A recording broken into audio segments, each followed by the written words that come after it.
Audencia, spécialisée dans la formation des responsables de demain et l'accompagnement de la transformation des entreprises, vous présente le gros mot de l'écho.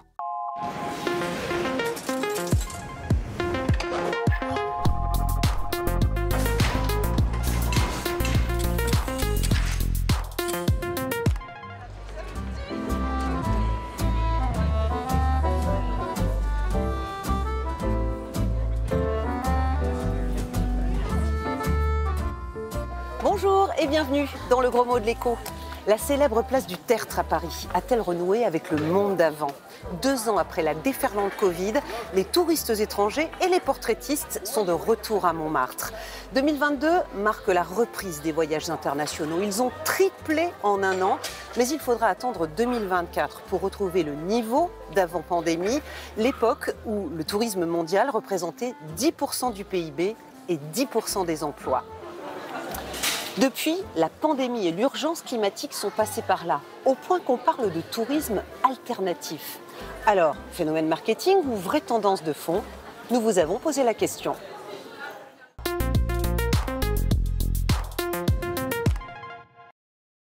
Tourisme, je sais ce que c'est. Alternative, je sais ce que ça veut dire, mais les deux ensemble, j'ai jamais entendu. Ça serait une autre façon de voyager, peut-être plus écologique, plus responsable. Un tourisme qui ne serait peut-être pas dans les agences de voyage, collaboratif peut-être. J'évite tout ce qui est tourisme de masse et je vais à la recherche des tout petits endroits les moins courus possibles. J'espère que ça va prendre de l'essor et éviter les gros paquebots qui se promènent et qui déchargent des milliers de gens.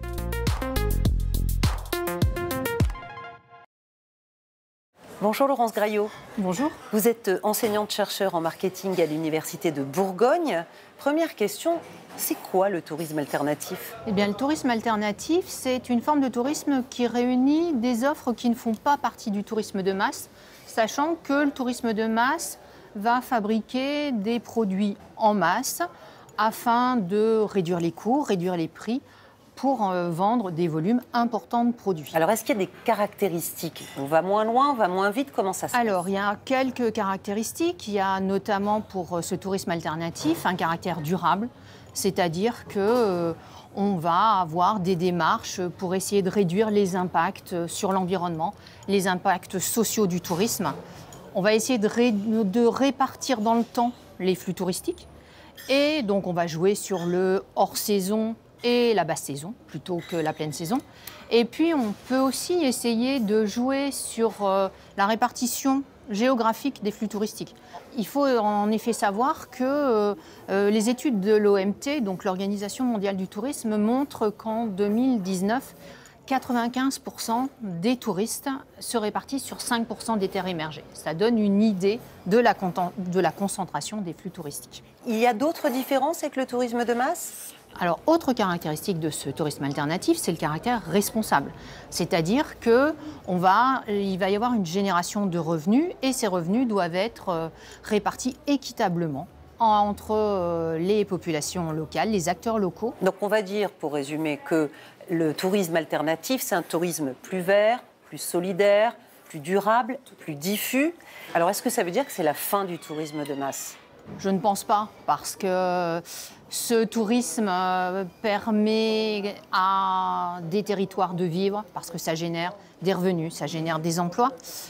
Par contre, je pense qu'il va devoir se renouveler, se réinventer. L'exemple qu'on peut donner, c'est l'exemple de Maya Bay. C'est une plage en Thaïlande qui a servi de décor au film La plage. Et, qui a eu un succès énorme. Un succès énorme, et les individus ont voulu visiter cette plage. Les flux touristiques ont été tellement importants que les autorités ont dû fermer pendant plus de 3 ans cette plage. Pour protéger les coraux, c'est ça ? Actuellement, cette plage est réouverte, mais l'accès est encore un peu limité. Donc c'est peut-être pas là qu'il faut commencer par se précipiter. Je ne pense pas, je vous le déconseille. Merci beaucoup Laurence Graillot pour ces explications. Je vous en prie.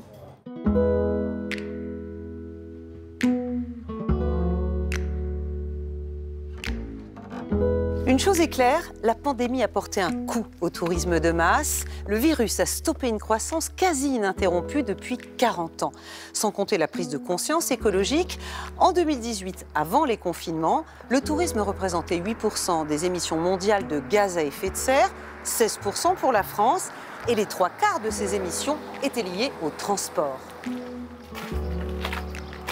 Pour alléger cette empreinte, rien de tel que de voyager moins loin. D'où l'apparition de séjours près de chez soi. Exemple Gringo, une plateforme 100% hexagonale.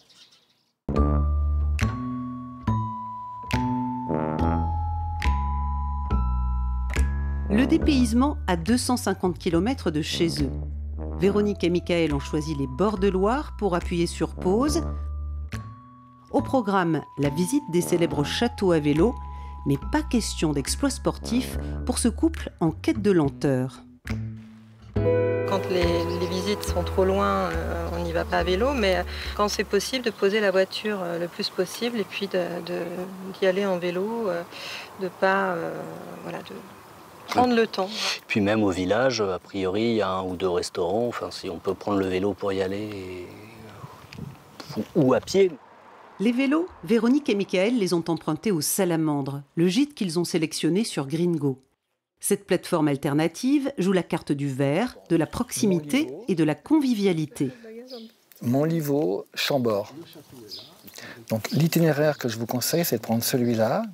Nouveau venu sur la plateforme Gringo, Maurice est invité à respecter plus de 80 critères durables. La convivialité donc, mais aussi une gare à proximité ou une habitation sobre. Maurice s'est donc équipé de récupérateurs d'eau et va investir dans des panneaux solaires. Ici, nous avons 5 chambres donc, qui peuvent accueillir au maximum une quinzaine d'hôtes. Et les panneaux solaires fourniront environ 50% de l'énergie dont on a besoin pour faire tourner la maison. Autre critère fortement conseillé par la plateforme, la réduction des déchets et l'utilisation de produits bio ou locaux. Au fond de son jardin, Maurice a installé 2 pensionnaires pas comme les autres. Les cocottes. C'est papa. Au menu de Rita et Blanche, tous les déchets alimentaires sauf les épluchures de pommes de terre. Ce que les poules ne mangent pas va au compost et retourne à la terre. Cerise sur le gâteau, les cocottes pondent chaque matin. Les œufs bio servent à préparer les pâtisseries servies aux clients. Pour l'instant, Maurice et sa femme travaillent avec des plateformes classiques, mais espèrent ne garder que les plus éthiques. Oh, salamandre. En tout cas, la clientèle potentielle n'est pas près de se tarir. 3 Européens sur 4 passent leurs vacances dans leur pays ou à proximité. Au pays des grands châteaux.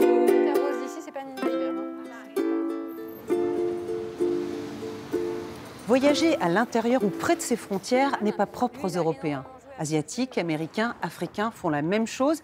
Question de temps et de moyens, bien sûr. Mais pour échapper au tourisme de masse, certains choisissent des itinéraires bis, comme cette balade près des fresques urbaines en plein centre de Paris. C'est l'artiste qui vient avec son matériel et qui comble les nids de poules avec ses mosaïques. En général, ces visites urbaines durent 1h30 et coûtent entre 12 et 15 €. Sauf si elles sont conduites par des greeters, des habitants qui partagent bénévolement leur connaissance du quartier avec les touristes, juste pour le plaisir.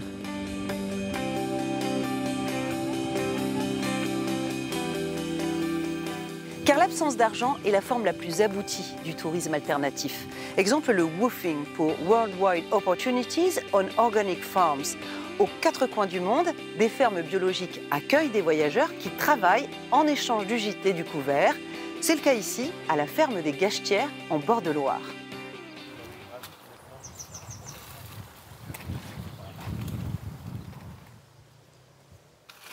Là, on va planter les betteraves, on va les démouler et on va les disposer. On les fait passer planter, désherber, récolter. Depuis 3 semaines, Julien et Morgane prêtent leurs bras à Camille, l'agriculteur biologique des Gachetières. Levé 7 h, fin du travail midi, les journées commencent tôt, mais laissent du temps libre. Quand tu prends le coup de main, c'est assez facile. Quand on nous a bien expliqué la tâche, par Camille, tout se passe très bien en général. On vient de Nouvelle-Zélande, on a fait 6 ans là-bas. Et là, ça fait à peu près 2 mois qu'on voyage et qu'on travaille pour des fermes. Vu qu'on bosse que 5 heures par jour, ça nous laisse quand même pas mal de temps libre.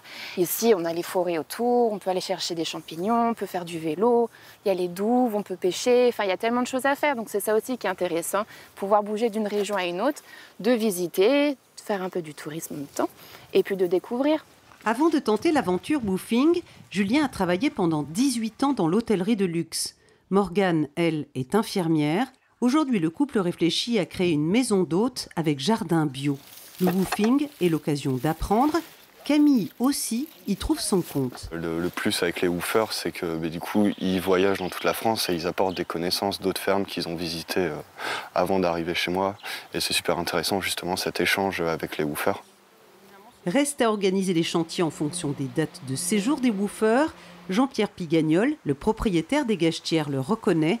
La formule permet d'entretenir au mieux le vaste domaine familial. Ici, c'est une propriété où c'est bien d'avoir du monde, parce que la propriété est mieux, que les gens nous apportent une main-d'œuvre gratuite, et nous, on les héberge, on les loge et on leur fait découvrir un beau lieu et un mode de vie. Plus vert, plus près, plus diffus, plus éthique et parfois sans échange d'argent, le tourisme alternatif, c'est une autre façon d'employer le temps libre. On résume depuis le début et en dessin. Le tourisme alternatif, c'est une quête spirituelle appliquée à l'industrie des loisirs. Comment s'adonner au culte du temps libre alors que la menace climatique se concrétise, que la pandémie rétrécit l'horizon? Côté vacancier, une partie des fidèles se détourne des grands rassemblements, du tourisme de masse. Les processions se font plus lentes, en train, à vélo, à dos d'âne. En économie, on parle de tourisme durable. L'heure est à la chasteté énergétique, les pèlerins allègent leur empreinte carbone en voyageant moins loin. L'élévation peut désormais être au coin de la rue, on redécouvre son pays, sa ville, son quartier, et sur le chemin, on partage. C'est ce qu'on appelle le tourisme équitable. On échange des savoir-faire, des moments de communion, et plus seulement de l'argent avec les hôteliers ou les voyagistes. Le denier du culte doit profiter à tous. Du coup, les professionnels s'adaptent et proposent de nouveaux ermitages plus sobres, plus éthiques, plus frugaux. Mais le chemin vers la sainteté est encore long. Le tourisme alternatif reste l'apanage d'une minorité. Et c'est la fin de cette émission sur le tourisme alternatif. Vous voyez que moi, j'ai trouvé des nouveaux amis. Vos questions, vos suggestions, c'est comme d'habitude, sur Twitter et sur Facebook. Portez-vous bien. Et à la semaine prochaine. Ça y est, il est fini le biberon là. Je crois que c'est bon. T'as tout mangé. Audencia, spécialisée dans la formation des responsables de demain et l'accompagnement de la transformation des entreprises, vous a présenté le gros mot de l'écho.